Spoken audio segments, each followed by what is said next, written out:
Em um certo dia, em um mundo, um terrível desastre conhecido como Quebra de Dungeon ocorreu. Como resultado desse evento, inúmeras pessoas sofreram, incluindo os pais do nosso protagonista que também perderam a vida nesse incidente. Naquele fatídico dia, ele viu tudo o que possuía ser perdido em um instante.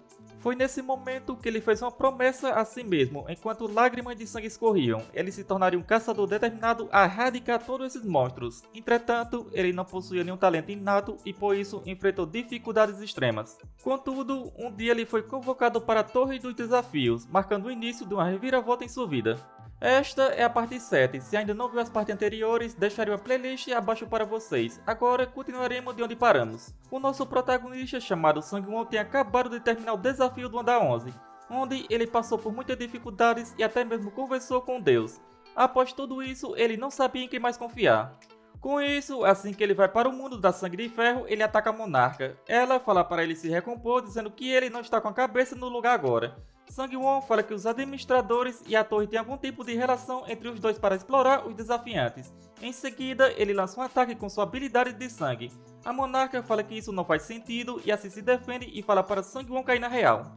Ele pergunta por que estava falando para ele cair na real até agora, quando ele estava completamente são. Em seguida, ele usa sua habilidade de aura. Rapidamente, a monarca fala para ele esperar, dizendo que se ele colocar toda a sua força nisso, a sua casa seria destruída. Com isso, ela fica extremamente irritada e decide lutar a sério.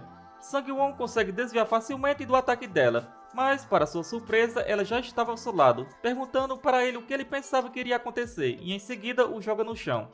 Rapidamente, Sang-won tenta contra-atacar, mas ela consegue desviar e usar sua habilidade novamente para imobilizá-lo.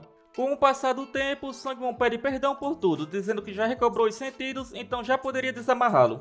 Ela fala que é óbvio que vai desamarrá-lo, mas estava preocupada que sua casa pode ser vaporizada em sua próxima visita. Ela fala que acha que testemunhou quando estava tentando pará-lo, requisitos do abismo que ainda não foram completamente removidos e foram permanentemente fixados em sua personalidade, onde mesmo que tenha ficado deturpado com esse outro dele do futuro, suas suspeitas sobre os administradores não devem ser totalmente falsas também.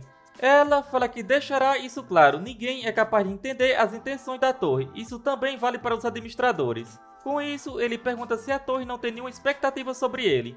Ela fala de forma alguma e assim o solta, dizendo que até onde sabe, a torre nunca mostrou sua vontade para um desafiante.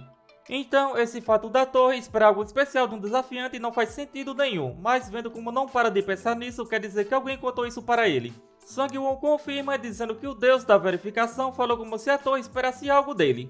A monarca, ao ouvir isso, descobre que é devido a isso que esse cara tem suas dúvidas. Ela fala como havia dito antes, ela também é uma subordinada da torre. Sang-won pensa como esperado, ele se pergunta se não tem mais nada que pode aprender sobre a torre. Ela fica feliz por ele estar gostando do chá, pois era feito com urina de dragão negro. Após isso, Sang-won fala que também os administradores são seres que ganharam uma cópia divina ao fazer o contrato com a torre.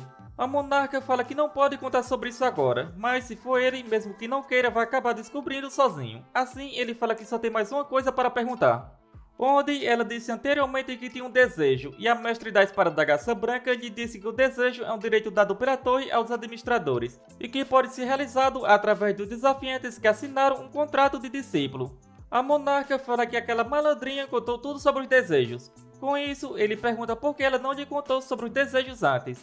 A monarca fala que isso é porque sentiu medo. Sang-won pergunta sobre isso. Ela fala que atualmente ele está se subestimando e também viu como esteve excessivamente obcecado com seu crescimento para ficar mais forte.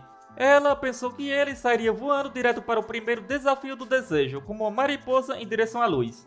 E apesar de não ter como negar, ele fala que a razão de não ter escolha além de fazer isso é porque ele não possui nenhum talento. A monarca fala que não sabe o que ele acha que é talento, mas logo vai entender o quanto está se subestimando. Após isso, ele retorna para a sala de espera.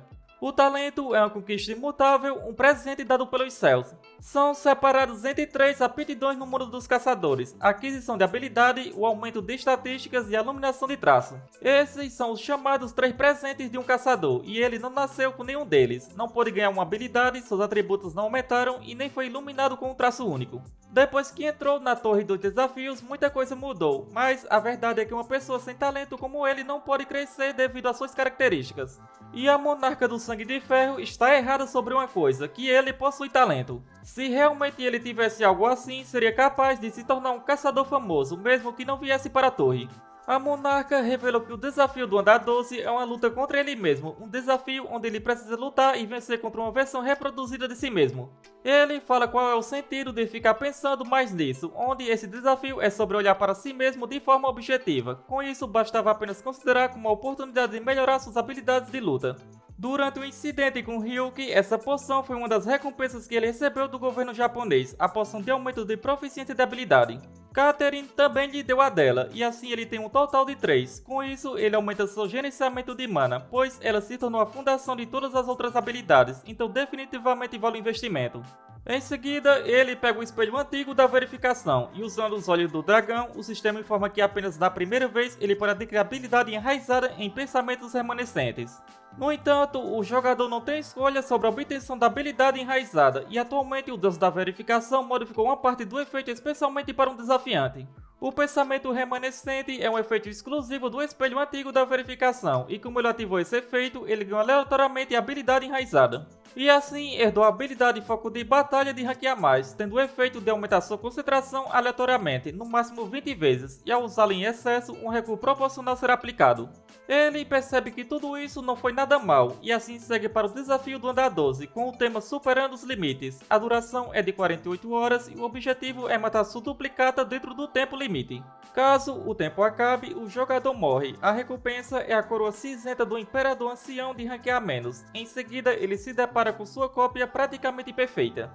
Antes, a monarca falou sobre a extensão da reprodução. Ela até copia suas experiências. Em outras palavras, essa versão reproduzida sabe todas as estratégias que ele usou até agora e também pode até reproduzir seu talento. Com isso, Sangwon decide confirmar tudo isso na prática para descobrir qual é o seu talento. O sistema informa ele para eliminar a outra versão de si criada pelo deus da escuridão. Sangwon se pergunta por que sempre acaba se envolvendo com esses deuses. Ele percebe que seu clone é assustadoramente parecido com ele. Pelo conselho que a monarca lhe deu e o que ouviu depois de usar seu ticket de pergunta, aparentemente a réplica só pode copiar um item, e ele escolheu o terno velho do Conde Vampiro, sendo o item defensivo. Ao ativar todas suas habilidades, ele parte para cima do seu clone, e para sua surpresa, o foco de batalha é ativado, e a concentração do usuário aumenta em 2 vezes. Sangwon percebe que parece que o tempo à sua volta fica mais lento, ele acha incrível esse foco de batalha e lança um ataque em seu clone. No entanto, o clone desvia facilmente e ativa a espada do Sangue de Ferro. Sangwon sabia que ele faria isso, e em seguida seria o escudo do contra-ataque. Essa combinação é basicamente a única opção do seu clone. Mas, para sua surpresa, seu clone acaba transformando o escudo em uma espada. Técnicas de 2 espadas, que até mesmo ele nunca usou antes, e o clone está usando-as em uma batalha real. Isso porque transformar o escudo requer muita mana e força mental, por isso ele não usa esse método. Então, por que o clone escolheu algo tão ineficiente? E é claro que ele esteve pensando sobre técnicas de 2 espadas, mas usá-las em uma batalha real com sua vida em jogo era uma coisa que não conseguia entender. Em seguida, o clone vem para cima dele. Sangwon pensa que esse cara estava considerando isso como um treino, e assim eles trocam vários ataques. Sangwon percebe que é um pouco, mas estava perdendo em questão de habilidade inata. Ele se questiona como isso é possível. Ele acredita que isso é devido à vontade indomável, tendo o efeito de aumentar suas capacidades físicas e concentração quando enfrenta um oponente mais forte. E também será mais fácil aprender algo novo, e suas habilidades de proteção mental serão reforçadas. Ele sabia que no momento estava em vantagem na questão de itens, então a vontade indomável que ele absorveu de Lecilion ativou para ele. E se suas habilidades físicas são maiores do que as dele, se ele levou o foco de batalha ao máximo, está demonstrando uma concentração transcendental, então tudo isso faria sentido.